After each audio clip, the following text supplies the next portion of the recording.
여러분 반갑습니다. 세상에는 이기적이고 독선적이어서 참 한심하고 답답한 사람도 많이 살지만 또 어떤 부류의 사람들은 정말 존경스럽고 귀감이 되고 본을 받고 싶고 닮고 싶은 사람들도 많이 있지요. 국내외적으로 이런 몇 사람을 여러분에게 소개하고 싶습니다.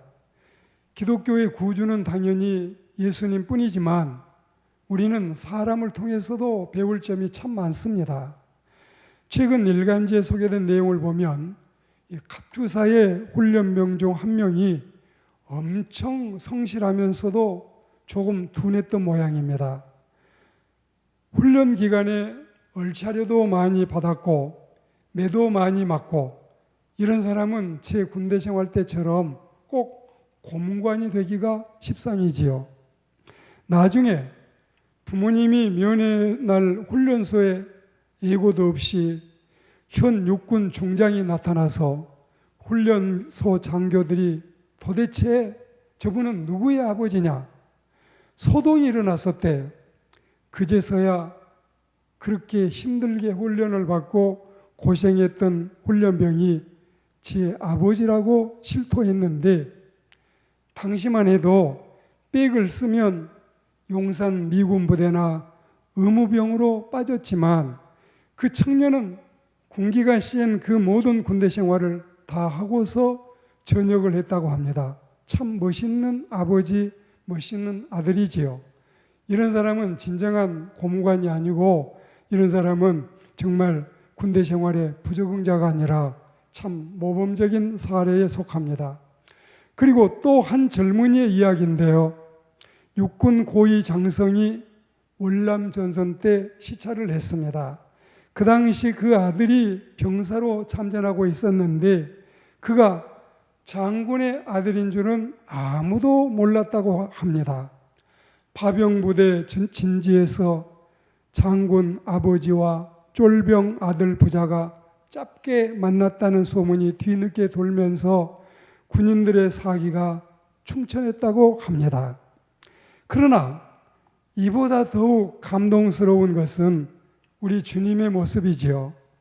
빌립보 2장 5절 말씀 이하에 보시면 너희 안에 이 마음을 품으라 곧 그리스도 예수의 마음이니 근본 그는 하나님의 본체시나 하나님과 동등됨을 취할 것으로 여기지 아니하시고 오히려 자기를 비워 주어의 형체를 가지사 사람들과 같이 되셨고 사람의 모양으로 나타나사 자기를 낮추시고 죽기까지 복종하셨으니 곧 십자가에 죽으심이라.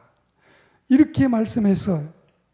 이 부분에 이르러서는 우리가 감동을 하지 않을 수가 없어요. 카투사 아들의 아버지가 별이 3개라면 우리 예수님은 별이 30개도 넘고 월남전의 아들 아버지가 장군이라면 우리 예수님은 총사령관도 더 되는 분이 아니겠습니까? 여러분, 본 빌립보서는 교회의 일치를 위해서 겸손을 권면하는 가운데 예시로 우리 주님 그리스도 예수님을 제시하는 전환점을 표시하고 있습니다. 우리 주님은 궁극적인 모델로서 이 땅에 오셔서 친히 겸손을 당신이 몸으로 실천하고 보여주신 사례입니다. 그래서 사도는 신자들에게 모델이신 그리스도의 마음을 품으라고 권하고 있습니다. 우리 주님이 자신을 낮추시고 자기를 부정하심으로 십자가를 지기까지 하셨던 것처럼 신자들도 서로가 겸손하고 자신을 드러내지 않을 때 세상은 밝아지는 것입니다. 주님이 자신을 낮추시면 겸손이고 우리는 모두가 죄인이고 모두가 사형수인데 우리가 아무리 잘해도 사실은 겸손이라고 표현하기조차도 민망한 우리는 낮아져야 마땅하고 당연한 거지요. 그러니 얼마나 우리가 주님을 더 우러러보며 귀하신 주님을 배워야 되겠습니까? 자, 첫째로 하나님의 본체이신 그리스도이신데, 자, 쓰리스타 아버지와 낮은 병사는 사람 아버지요 사람 아들이었습니다. 고위장성 아버지나 또 전선의 아들도 사람 아들이요 사람 아버지였습니다. 그러나 우리 주님은 하나님의 외아들이요 당신이 또한 친히 하나님이십니다. 하나님 자신이었어요.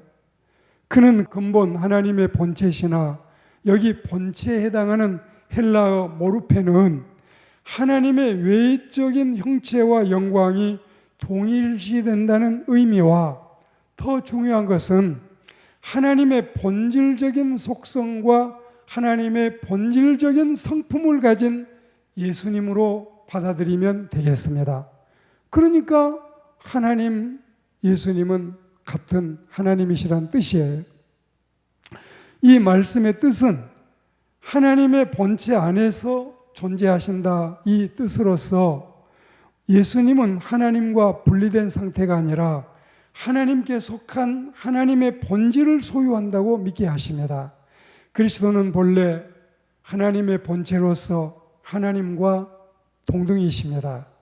이런 만큼 하나님께서도 그를 지극히 높여서 모든 이름 위에 뛰어난 이름을 주셨습니다.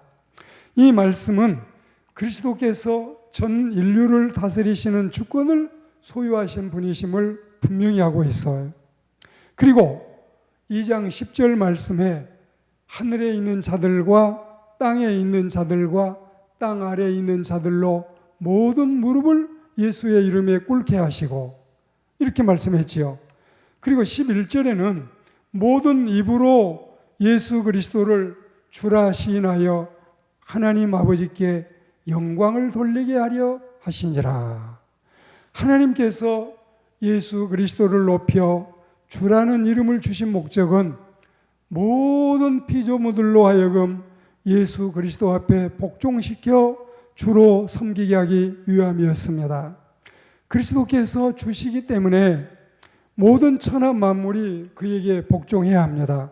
한편 성경은 그리스도의 복종해야 될 대상을 세 가지로 나누어서 하늘에 있는 자들, 땅에 있는 자들, 또 땅 아래에 있는 자들로 함께 모든 무릎을 예수의 이름에 꿇게 하시고 모든 입으로 예수 그리스도를 주라 시인하여 하나님께 영광을 돌리게 하셨습니다.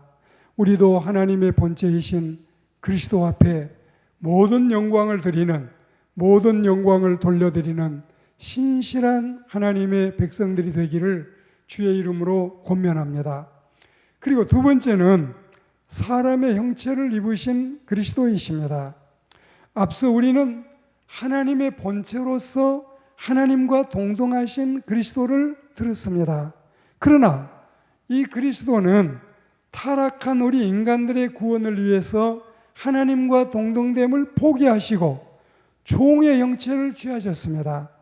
자기를 비워, 이 비워는 에케노션이라는 단어인데 하나님의 대권적인 권능을 포기하셨다는 뜻이고, 종의 형체를 가져 이 형체 스케마는 종의 모양을 입고 사람들과 같이 되었고 그리고 사람과 동일하게 되었고 이 뜻이에요. 사람의 모양으로 나타나셨다. 결국은 사람인자 아들 자자, 주님이 자신을 소개할 때 인자라고 하셨지요. 사람의 아들을 당신이 친히 자처하신 것입니다. 하나님께서 대체 뭐 하시려고 이렇게 비하의 신분이 되어 사람처럼 낮아지셨을까요? 십자가에 매달려 죽으셨을까요? 결국은 죄인된 우리를 구원하기 위함이셨지요. 우리 예수님께서 이렇게 철저히 낮아지시니까 그 엄청난 고난을 다 감당하실 수가 있었고 십자가를 지실 수도 있었고 무덤까지 내려가실 수도 있었고 죽음의 권세를 결국은 물리칠 수 있었고 부활의 승리를 가져올 수 있었던 것입니다.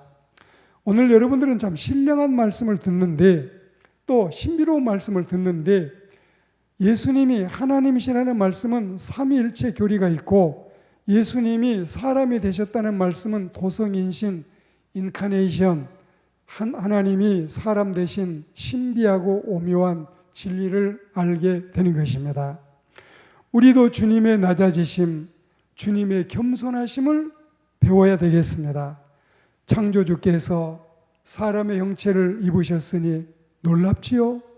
영화로우신 분께서 극도로 낮고 천한 모습을 가지셨으니 놀랍지요? 지극히 겸손의 표현이 아닐 수 없습니다. 우리도 주님을 본받아 평생을 겸손하게 살아가기를 다짐합시다. 그리고 세 번째는 죽기까지 우리를 사랑하신 그리스도이십니다. 우리가 사랑하지만 사랑에 대한 정의나 사랑에 대한 평가나 사랑에 대한 묘사 중에 예수님께서 말씀하신 대목보다도 더 감동적인 내용을 우리는 상천하지에 동서고금에 들어본 일이 없습니다. 요한복음 15장 13절 말씀인데, 사람이 친구를 위하여 자기 목숨을 버리면 이보다 더 큰 사랑이 없나니 하신 부분이지요.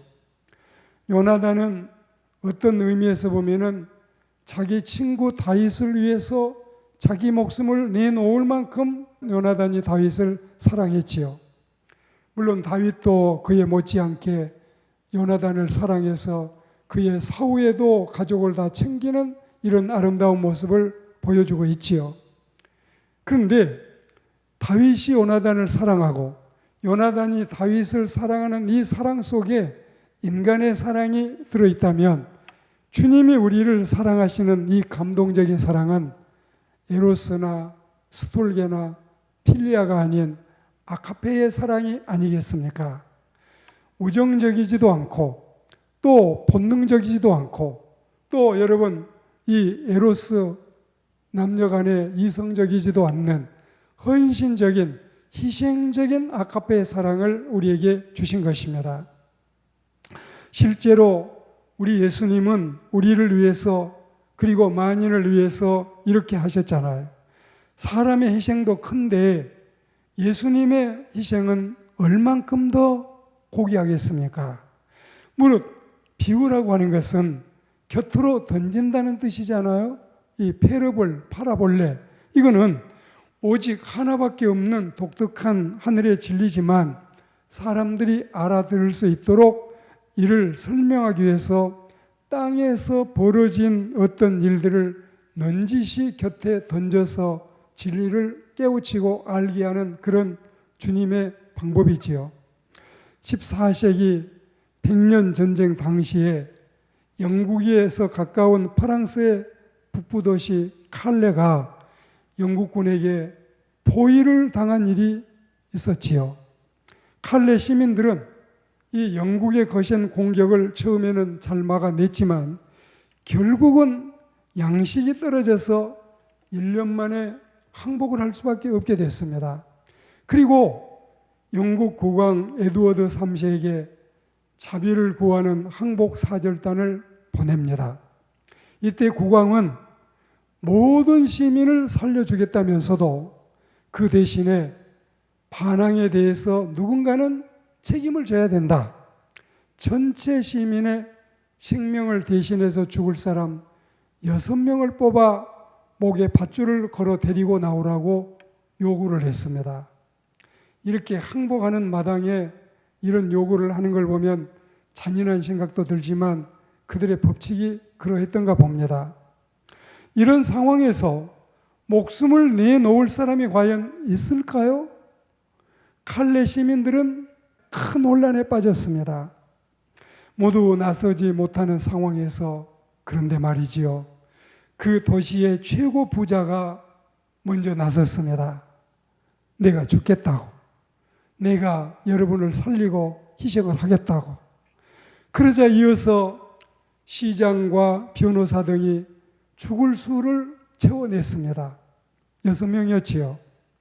칼레 시민들 전체를 살리기 위해서 이 사람들이 죽기를 각오하게 됐습니다. 그들은 다음날 아침에 목에 밧줄을 건 채로 영국 국왕 앞에 나갔습니다. 죽겠다는 결심도 대단했지만 그러나 죽겠다는 사람들이 평민이 아닌 귀족들이었지요. 이때 왕은 그들의 희생정신에 감복했습니다.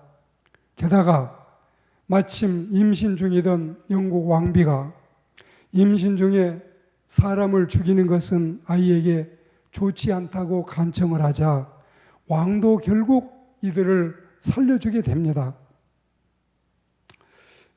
이로부터서 약 500년이 지나서 프랑스의 조각가 로댕이 칼레 시민이라는 작품을 통해서 이 사실을 세상에 알리게 됩니다. 설교하는 저도 너무 감동이 돼서 가슴이 먹먹해오고 정말 발음이 좀 서툴게 될 정도로 너무나 감동적인 현장 장면입니다. 자, 시민 대표였던 이 와스타쇼트 생피에르, 이 주저없는 희생, 필리파의 애노, 영국 왕비를 우리는 이 시간에 높이 평가하게 됩니다. 일단 우리가 피에르의 희생하겠다는 결심만으로도 이미 희생하는 것으로 치자. 6인 모두 다 말했습니다. 부자면서도 귀족들이면서도 말이지요. 그러나 이를 그 어찌 우리 주님 예수 그리스도의 십자가의 죽으심에 피할 수 있겠습니까? 제가 이 사람들의 이 당당한 희생에 감동한다면 주님의 십자가의 은혜를 생각하면 백골난망하고 분골쇄신해야 되겠다는 마음을 더 뼈저리게 아로새기지 않을 수 없습니다. 이미 주님의 겸손은 사람의 모습을 입은 채 그대로 세상에 오신 것 자체만으로도 확연히 드러났지만 아예 십자가를 지고서 죽으실 때에는 커다란 감동 그 자체였지요. 인간으로 오심은 겸손의 극치였다면 십자가의 죽으심은 희생의 극치였지요. 그래서 하나님께서도 한껏 그를 높여서 천하 만민이 섬기게 하셨지요. 그러므로 지상의 모든 입은 하나님의 사랑과 은혜를 입은 백성들은 예수님을 주님이라고 당연히 고백해야 되고, 그러므로 천하의 만민들은 하나님 아버지께 영광을 돌려야 되고, 이리하여 우리 모두가 자신의 구원을 이루는 하늘나라 시민들이 되어야 되겠습니다. 오늘 말씀을 맺겠습니다. 우리도 예수님의 마음을 품고 삽시다. 빌립보 지역과 빌립보 교회 터들과 심지어는 루디아 빨레터나 바울과 실라가 수감됐던 감옥까지도 다 다녀온 바 있지만 빌립보 교회에는 사랑도 있고 열심도 있었다 했습니다. 그런데 걸맞지 않게도 교회 내에 불화가 있다는 소식을 듣게 된 하나님의 사도는 교회 개척자로서 또 잠시 담임했던 그 교회 과거의 목회자로서 또 신앙의 아버지로서 그들에게 권면해야 될 필요를 느꼈던 나머지 하나님의 영감이 오자 이 빌립보서 편지를 보내게 됐던 것입니다. 가정이나 교회나 그리고 국가나 사회나 반드시 일치 그리고 단결심, 협력이 필요합니다. 다양성은 인정이 되고 의견의 나눔은 필요하겠지만 우리는 모두가 하나가 되어야 됩니다. 그리고 그러자면 우리가 서로 이해하고 상대방을 배려하고 내가 먼저 손을 내밀고 내가 먼저 섬겨야만 당연한 것입니다. 그리고 하나님께서는 스스로 셀프 높임은 싫어하시고 낮추심을 좋아하십니다. 반면에 자신이 자신을 낮추면 그때 하나님이 우리를 업그레이드 시키고 상승시키고 우리를 높이신 것입니다. 셀프 높임은 별 효과가 없어요. 오히려 하나님께 큰 역풍을 맞습니다. 그러나 내려놓음을 통해서 더 낮아짐을 통해서 하나님이 높여주시면 그때 우리는 진정 제대로 높임을 받을 수 있겠습니다. 여러분, 말씀을 맺습니다. 셀프 높임이 우리의 모습이 아니라 스스로 낮추는 하나님의 백성들이 되기를 다시 한번 주의 이름으로 권면합니다.